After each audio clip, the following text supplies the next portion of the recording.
Bienvenidos nuevamente a su serie Lenguajes Poéticos para la Formación.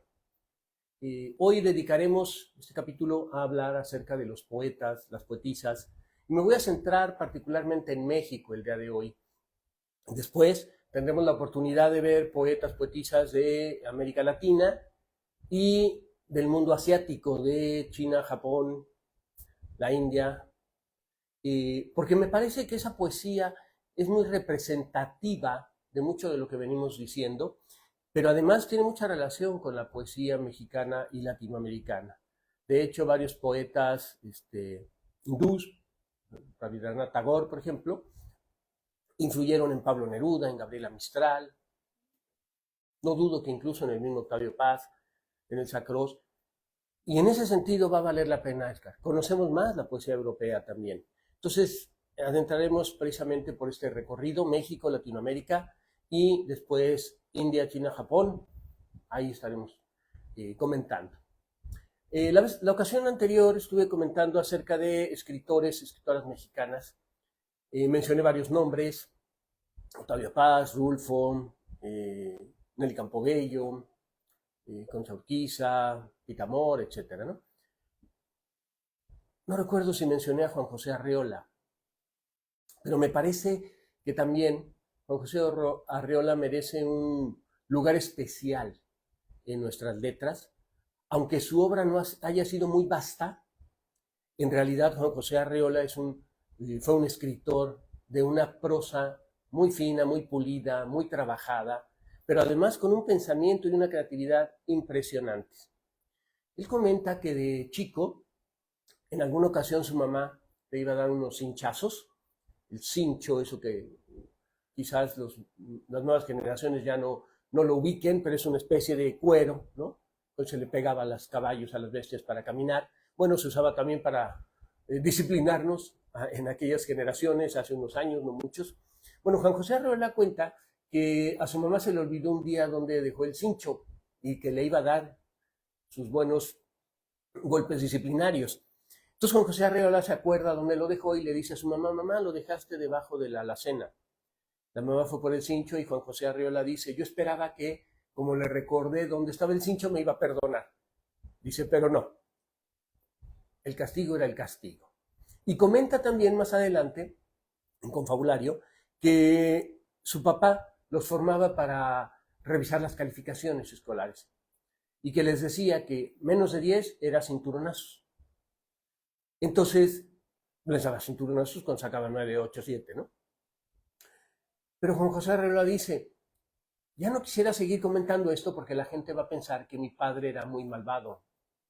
Y dice, y en realidad no lo era. Los castigos iban con la época, con las circunstancias, ¿no?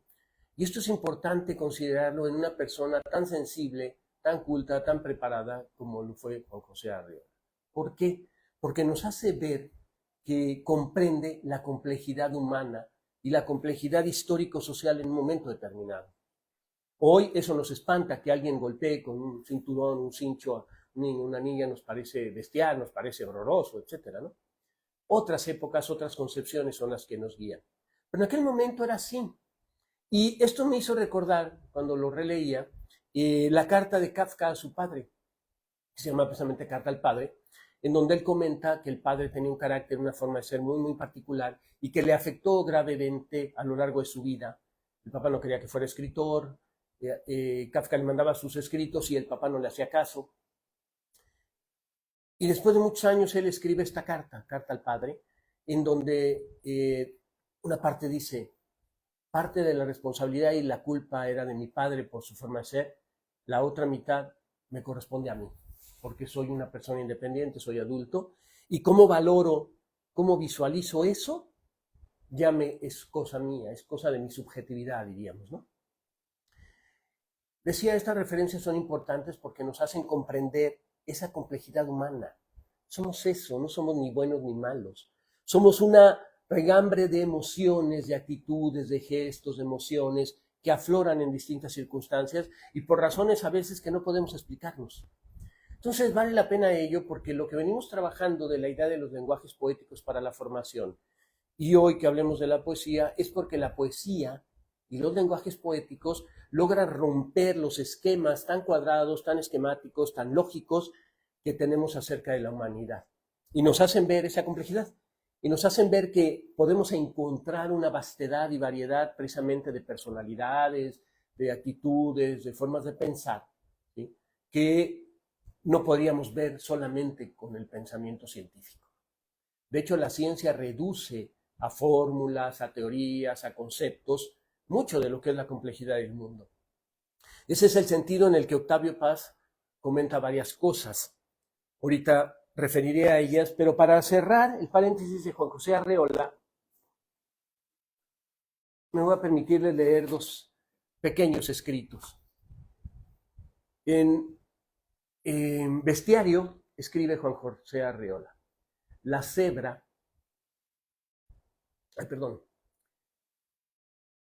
toma en serio su vistosa apariencia y al saberse rayada se entigrece. Fíjense qué manera tan simbólica y metafórica de decir que alguien, cuando se toma en serio una identidad, se pavonea, se vuelve tigre. La cebra tiene rayas. Podría ser la víctima del tigre. Podría ser su cena.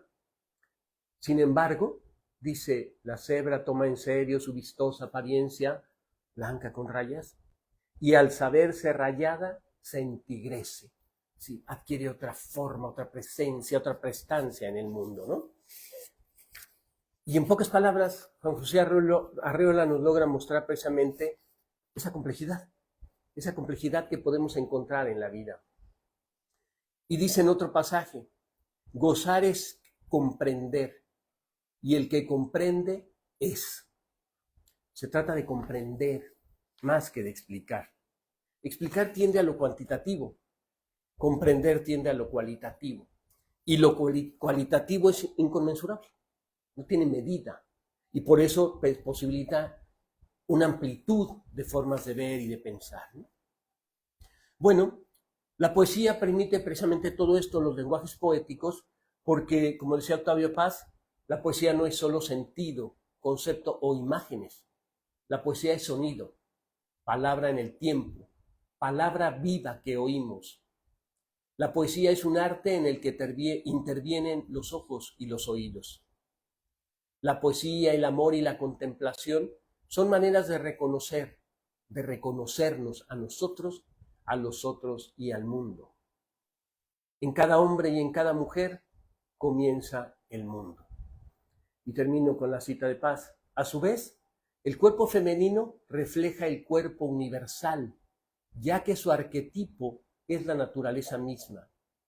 Triple correspondencia entre el lenguaje, la mujer y la naturaleza. Tres niveles de una misma realidad. Fíjense, la complejidad de pensar el cuerpo femenino no como objeto, sino como el arquetipo universal, el arquetipo que tiene que ver con la vida, con la naturaleza. La naturaleza da vida, la mujer da vida. Entonces, en este sentido, comprender esa complejidad es darnos cuenta de que la mujer desempeña un papel fundamental en el universo, en la naturaleza. Por eso, grandes religiones y de grandes civilizaciones tuvieron diosas. La idea del Dios único patriarcal es una tradición solamente. Si miramos el resto del mundo, vamos a observar muchas diosas y generalmente colocadas en una dualidad que es unidad, como sucede en todo el mundo mesoamericano. Quetzalcóatl tenía la pareja mujer, que era la diosa, y tenían el mismo estatus. Lo mismo sucede en la India, lo mismo sucede en algunas tradiciones japonesas y en muchas otras tradiciones religiosas y culturales. ¿Qué significa esto? Que cuando comprendemos ello nos damos cuenta de que en el mundo, hombres y mujeres, somos complemento en este cosmos, en este universo, pero cada uno desempeña un papel y un lugar que no es menor en ninguno de los casos. A veces concebimos que la cualidad, cuando decimos es que las mujeres son pasivas o las mujeres son más emocionales, eso lo pensamos negativamente y no es así. Esas son emociones humanas, no tienen una valoración. El hombre es fuerte, es positivo, no. Fuerza y sensibilidad, fuerza y emocionalidad, razón y emociones, afectos, se complementan. Esa es la unidad básica. Y por ello Octavio Paz refiere a los arquetipos. Los arquetipos son las imágenes que tenemos del mundo respecto de ciertos prototipos de humanidad. El sabio, la madre, la virgen, el dios, el héroe, son arquetipos, son figuras arquetípicas. Y si bien son de la antigüedad, han quedado en el inconsciente colectivo. Por eso, cuando leemos poemas, leemos poesía, lo que estamos haciendo es que nuestro inconsciente colectivo remita a los arquetipos y nos haga repensar de otra manera el mundo, rompiendo el esquema racional. Ese es el proceso, y por ello la importancia precisamente de la poesía. Y bueno, qué mejor que al hablar de poesía, recitemos un poquito, un fragmento de la obra de Sor Juana. Sor Juana Inés de la Cruz, que prácticamente es el arquetipo de la poetisa, de la heroína, de la diosa madre. ¿Sí? Tiene toda una serie de representaciones simbólicas a partir precisamente de lo que fue su vida y su obra. Fíjense, hay un poema que habla de los celos y Sor Juana reconoce que los celos son totalmente naturales, que no tendríamos por qué decir, ay, pero es celoso como hoy en día, ¿no? No. Los celos son naturales. La cuestión es cómo trabajamos nuestros celos, cómo los vivimos, cómo los expresamos. Entonces dice Sor Juana, si es causa amor productiva de diversidad de afectos, que con producirlos todo se perfecciona a sí mismo. Y más adelante, solo los celos ignoran fábricas de fingimientos que, como son locos, tienen propiedad de verdaderos. Los gritos que ellos dan son, sin dictamen de su dueño, no hilaciones del discurso, sino abortos del tormento. Como de razón carecen de instrumentos, de fingir que aquesto solo es en lo irracional bueno. Fíjense, nos habla de los celos y de esa complejidad, de ese sentimiento. Son manifestación de amor, pero también son un tormento. Sentirlos son un tormento, pero también expresarle a la pareja, al novio, al amante, la esposa, celos, le va a ser tormentosa la vida. Pero ser tormentosa la vida forma parte de los pasajes de esa vida. No todo es dulzura, no todo es miel sobre hojuelas, ¿no? Dice Arjona en una de sus canciones, si quieres rosas, pues debes de aprender a amar la espina. ¿Me explico? La vida es todo eso. Y esa es la complejidad de la vida. La cuestión es, ¿en qué momento las emociones, los afectos empiezan a ser de tal manera que se cargan a eso que hemos denominado violencia o agresión? Un punto de límite tiene que hacer que aquello quede de este lado, para que entonces, aunque sintamos celos, aunque sintamos coraje, enojo, su manifestación, su expresión, no llegue a tal punto que agreda al otro, ni que nos agreda a nosotros. Sentir celos no solo es violentar a lo mejor al otro o a la otra, es violentarnos a nosotros mismos. Las emociones negativas de coraje, de desdén, de rabia, de amargura, no solo dañan a los que nos rodean, nos dañan principalmente a nosotros mismos. Y esa es la importancia de saberlos trabajar. No los expreso con la intensidad porque sé que afecto, pero que también me afecto. Entonces, este juego precisamente de las emociones es el que desde la psicología, autores como Daniel Goleman hablan de la inteligencia emocional. Hoy en día hay muchos talleres y cursos para aprender a manejar las emociones. Es una cuestión totalmente subjetiva y personal. Nosotros podríamos aprender a hacerlo mediante la respiración, por ejemplo, que es parte de lo que el yoga plantea o propone. Y no solo yoga, otras tendencias religiosas nos dicen tranquilidad y calma, respirar, reflexionar, pensar en Dios. En las iglesias católicas el ritual de darnos la paz es un ritual de comunión. Recordarán que casi al final de la misa se dice, dad la paz y nos damos la paz fraternalmente. Eso tiene que ver precisamente con un ambiente no violento, con un ethos de comunidad. El lenguaje poético sirve para ello. Y en las religiones, los salmos, los cantos, son versificaciones. Recordemos que en su origen son oralidad y por tanto están asociadas directamente al lenguaje poético. Otro de los poemas de Sor Juana sobre el amor, redondillas. Este amoroso tormento que en mi corazón se ve, sé que lo siento y no sé la causa por qué lo siento. Siento una grave agonía por lograr un devaneo que empieza como deseo y para en melancolía. Y cuando con más firmeza mi infeliz estado lloro, sé que estoy triste e ignoro la causa de mi tristeza. Sor Juana nos está hablando de alguien enamorado o enamorada y nos dice, hay alegría, pero hay tristeza. Esa es la complejidad del amor. A veces quisiéramos que en el amor todo fuera miel sobre hojuelas, ¿no? Que todo fuera rosita y muy bonito. No, el amor tiene que ver con otras emociones y tiene que ver con otras formas de pensar y concebir cómo resolvemos las cosas. Por eso las parejas, ¿sí?, aunque se amen mucho, pues tienen conflictos.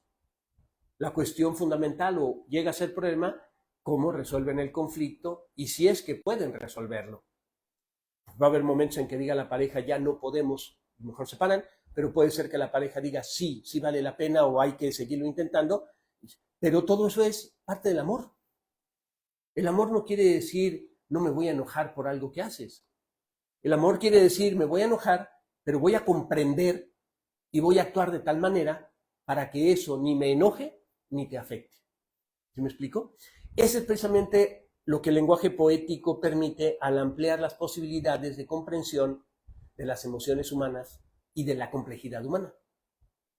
Que reconocemos el enojo, la ira, etcétera, del otro, de la otra, como algo que también nosotros sentimos y como algo que tampoco es para agredirnos, sino que forma parte de una educación, una formación previa.